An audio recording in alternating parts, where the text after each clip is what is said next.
السلام عليكم. اهلا بيكم في الحلقه التانية من سلسله براوزر اندر ذا هود. في الحلقه اللي فاتت اتكلمنا عن الايفنت لوب. النهارده هنتكلم عن حاجه تانية مهمه جدا، الكريتيكال ريندرنج باس. ده المسار اللي المتصفح بيمشي فيه عشان يحول ال HTML وال CSS لبيكسلز على الشاشه.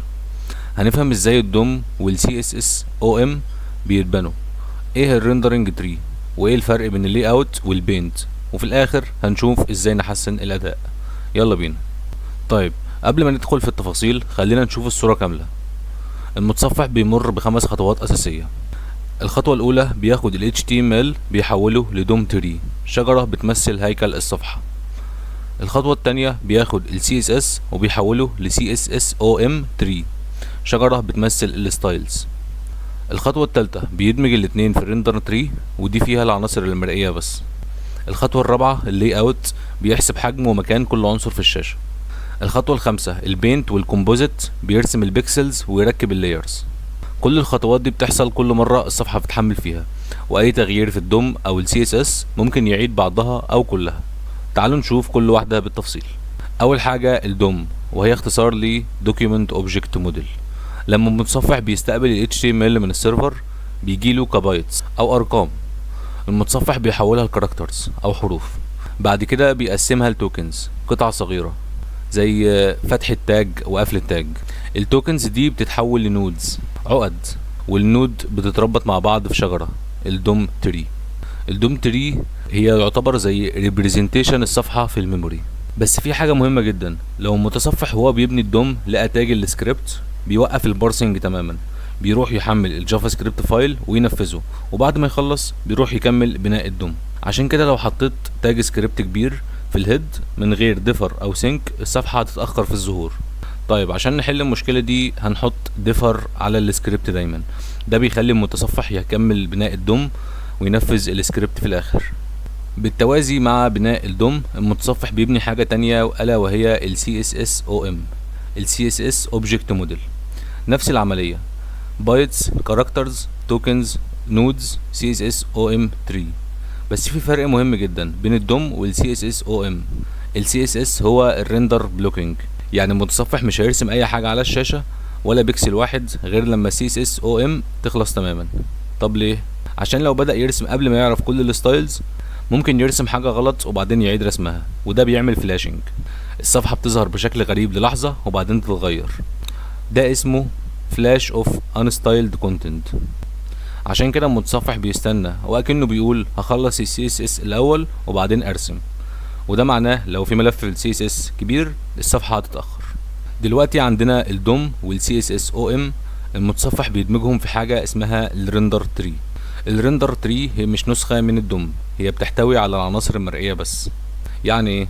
لو عندك element عليه display none مش هيبقى في الريندر تري، مش موجود وكأنه مش في الصفحة خالص.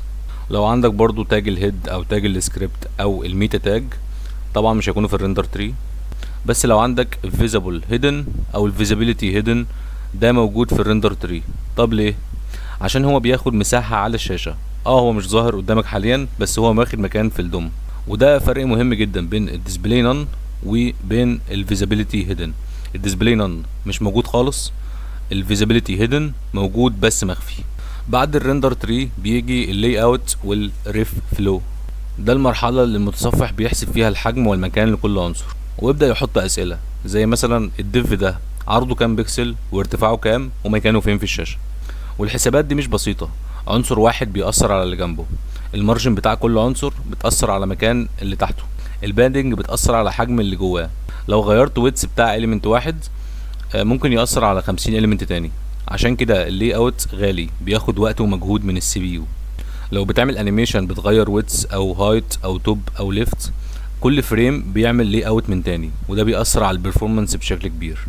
طيب، بعد اللي اوت المتصفح عارف حجم ومكان كل حاجة، دلوقتي بيجي الوقت يرسمها. البينت ده ببساطة المتصفح بيحول كل عنصر لبيكسلز، بيملى الالوان وبيرسم النصوص ولو في صور او حاجة بيحطها، كل الفيجوال ديتيلز.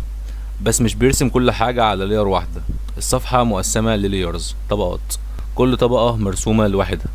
نيجي للكومبوزيت. الجي بي يو بياخد كل اللايرز دي وبيركبهم فوق بعض بالترتيب الصح.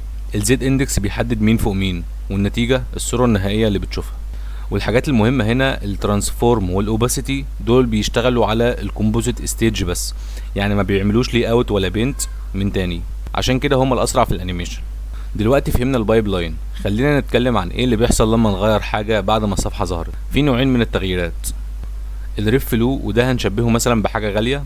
ده بيحصل لما تغير الجيومتري، يعني الحجم او المكان، مثلا الديسبلاي، الفونت سايز، سواء بقى ليفت توب بادنج ومارجن، او لما تضيف او تشيل اليمنت من الدوم. الريف فلو بيعيد اللي اوت وبعدين البينت وبعدين الكومبوزيت، يعني بيعيد 3 خطوات وبيكون مكلف جدا زي ما احنا شبهناه دلوقتي. الريبينت وده ممكن نشبهه بحاجه رخيصه، بيحصل لما تغير حاجه بصريه بس من غير ما تاثر على الحجم او المكان، زي مثلا البوكس شادو، البوردر كلر، الباك جراوند كلر، الفيزابيليتي. الريبينت بيعيد البينت بس وبعدين الكومبوزيت بس بيتخطى اللي اوت. طيب خلينا نختم ب5 قواعد عمليه تخلي موقعك اسرع. اولا استخدم ترانسفورم بدل توب وليفت في الانيميشن. الترانسفورم بيشتغل على الجي بي يو وما بيعملش ريف فلو. تاني نقطة معانا استخدم الويل تشينج بحذر. لما تقول للمتصفح ان الاليمنت هيتغير بيجهز ليه لير خاصة على الجي بي يو، بس ما تستخدموش على كل حاجة عشان ده بيستهلك ميموري. تالت حاجة اعمل باتش للدوم ريدز والرايتس. لو قرأت من الدوم وكتبت فيه وقرأت تاني وكتبت تاني، كل مرة بتعمل ريف لو. الصح انك تقرأ كل اللي محتاجه الاول وبعدين تكتب كل التغييرات مرة واحدة، ده اسمه تجنب اللي اوت تراشنج. رابع حاجة حط ديفر او async على السكريبت تاج، ده بيمنع الجافا سكريبت من انه يوقف بناء الدوم. خامس حاجة والاخيرة قلل حجم ال CSS. ال CSS OM لازم تخلص قبل اي ريندرنج، يعني كل رول زيادة في CSS بيساوي وقت زيادة قبل ما الصفحة تظهر. كده انت فاهم الرحلة كاملة، HTML للدوم، لل CSS OM، الريندر تري واللاي اوت والبينت والكومبوزيت، وفاهم الفرق بين الريف فلو والريبينت وازاي تتجنبهم. بس هل فكرت ايه اللي بيحصل لما الميموري بتاعت الصفحة تفضل تكبر وما تنقصش؟ موقعك بيبقى بطيء، التابات بتتقل والمتصفح ممكن يقفل، ده اسمه الميموري ليك، وده بالظبط موضوع الحلقة الجاية. انا امين محمد وده كودينج ويز امين، سلام.